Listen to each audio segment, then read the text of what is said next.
बाहुड़ा यात्रा उपलक्षे कृष्णप्रसाद गढ़ ब्लॉक स्तरीय पाइक सम्मिलनी अनुष्ठित होईछि। पुरी जिला कृष्णप्रसाद ब्लॉक अंतर्गत कृष्णप्रसाद गढ़ ब्लॉक स्तरीय पाइक समावेश अनुष्ठित हो जाइछि। एहाकु पारिकुद राजा साहेब श्री संतोष चंद्र देव उद्घाटन करथिले। सर्वप्रथमे इपिंग स्थित मां दुर्गा देवी निकटरे पूजा अर्चना पूर्वक मशाल शोभा यात्रा आसीथिले एवं पाइक खेल आरंभ कर जायथिला। रथयात्रा परिचालना कमिटी सभापति दुर्योधन नायक, संपादक प्रशांत कुमार नंद, पांचमौजा कमिटी सभापति अशोक कुमार पंडा, संपादक ईश्वर पड़ई सहयोग करथिले। अन्य मानक मध्यरे किमस उपदेष्टा शशांक शेखर, चूड़ामणि निखल पाइक महासंघ सभापति अशोक कुमार पालटा सिंह, अवसर प्राप्त जिलापाल Devendra Das, professor Mihir Das, Bhubaneswar special branch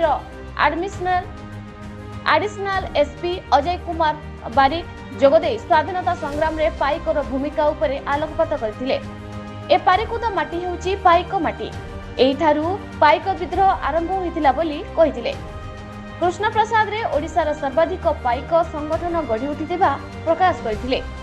पाइक को विद्यालयर मानकरे शिक्षा को बाध्यतामूलक करबा पई प्रस्ताव देथिले एवं स्थानअला पाइक सही कुरुपाल बड़झाड़ार पाइक आखड़ा संघर्षर कर्मकर्ता माने आसी पाइक परिवेषण करथिले। मुख्य सहयोगी विकारी चरण पात्र, प्राक्तन अध्यक्ष नीलकंठ त्रिपाठी एवं सम्मानित अतिथि भावे पूर्वतन सरपंच रमेश चंद्र सिंह सामंत, आत्मा कमिटर अध्यक्ष रामचंद्र सेठी, शिक्षक विभुनारायण जेना प्रमुख जोग देथिले।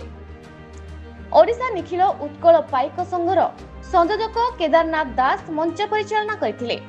परिशेष रे पारिकुद शिशु मंदिर छात्री रालिंग सिंह को भजन नृत्य दर्शकों सहित अतिथि मानक विमोहित करथिला।